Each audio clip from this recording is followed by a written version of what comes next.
And we're back to discuss it. If you saw our review, we both really liked it.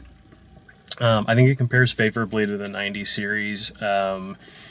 You know, the 90s series gets by a lot on Tim Curry's performance and how funny and scary and wonderful it is. This movie, they don't try to outdo Tim Curry. They don't try to do him. They don't try to like bring that character back.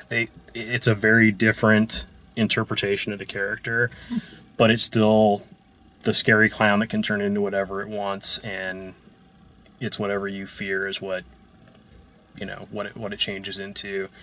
I was blown away by, you know, like I wouldn't say that Pennywise is like the one thing that I would say it's about the same, or I might give a slight edge to Tim Curry. Everything else is just so much better in this. The actors, for the most part, are really good. I only had one scene where an actor just didn't cut it for me. Which scene was that? When Mike was like telling him that he couldn't stay, like there was a scene where he just like tells Bill and Bev that he can't do it. Like, it's very fake looking. It's like, I can't even. I'm just reading my lines. I'm gonna go now. But I mean, I think all the other characters were done really well. As someone who knows the book and someone who knows the miniseries, when you're telling me a story I already know, and you can still get the goosebumps going, you can still get the wow, they're executing this well going, even if they're not surprising you. Mm-hmm. You know, it's not a surprise that the clown does this and that, or lives underground, or, you know, all the different beats of the story that happen.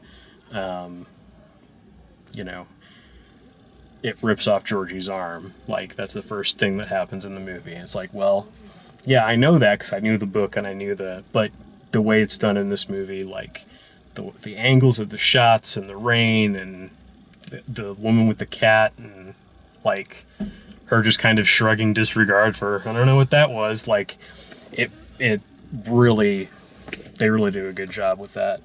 Typically things shy away from having violence happen to kids on camera, and this one really didn't. Oh, you can't do that with it.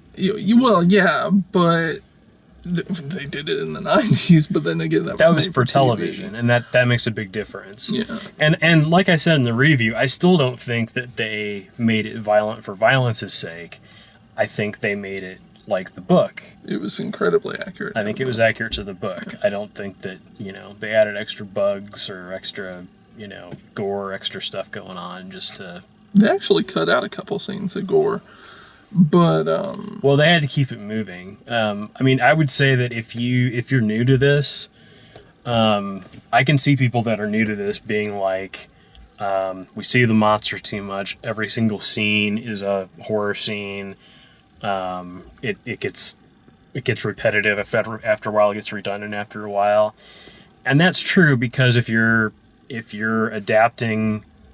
faithfully adapting a Stephen King novel, every single chapter is going to have horror beats in it.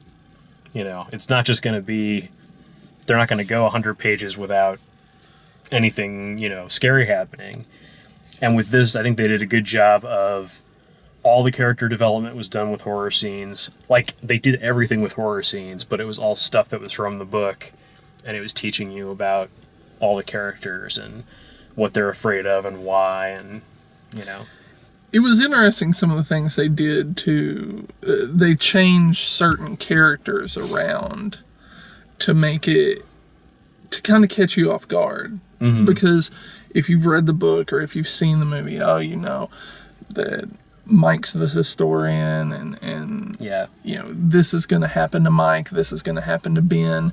Well, they switched some of those things around in there, so Ben's out there doing his history stuff, and he gets caught off guard by this, and yeah, and something that would have happened to Ben happened to Mike.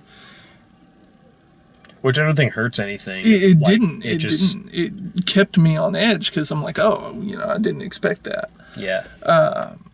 I was shocked at the amount of character development they were able to get with the pace they had for this movie.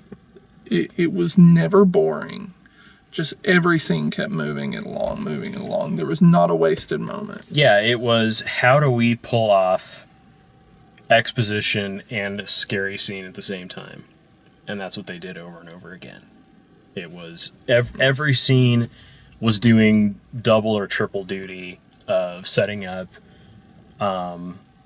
this character is afraid. What are they afraid of? Why are they afraid of that? Plus this other character's in there, and how is that affecting them, what they're going to do next. I thought all of that stuff really worked well.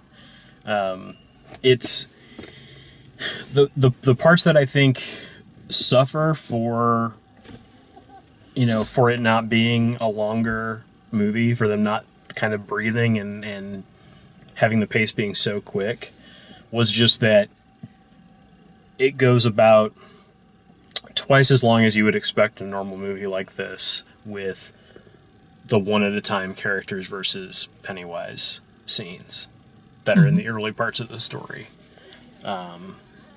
So that seems to just drag on, but it is all in service of something. It is all going somewhere. So I thought all that was pretty cool. The actual, like, fight with Pennywise and the way they defeat Pennywise is kind of like, really? Like, that's it? But that's also because it's only half the story and the real fight is still to come. Yeah. I didn't like that scene, the final confrontation with Pennywise. It's better than the ending of the miniseries. True.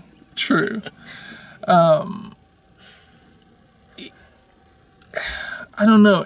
It seemed to happen so quickly, and it was just like, oh, and it's done. I'm like, oh, what? I think that's important, because we needed everything to be set up, and then it needed to be unclear as to whether they defeated it. Like, if you didn't know anything about it, if you didn't know anything about the story or the miniseries, and you watched this movie, if the words Chapter 1 didn't appear at the end, you wouldn't be sure whether they'd really defeated it or not. Yeah. I don't know if there was something after the credits we didn't stay, but Henry Bowers. He's a major part of the story, and he took quite a tumble there at the end. I just don't see how he could survive, but I mean, he's got to come back for number 2. I would have liked.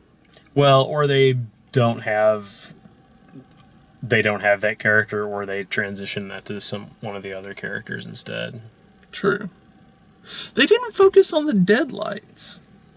There were a couple scenes that introduced the idea. They're in there, and so it's something that, like I said, like, they don't have to figure everything out in this movie. They told this movie fine. They don't have to give us every bit of exposition that, a Stephen King novel that thick can do. So, well, I'm glad that they brought the house back. Like, the house was a major part of the book, and the 90s version didn't even have it. Yeah. I just hope this movie does well enough that they go ahead and greenlight that sequel. They've pretty much already done it.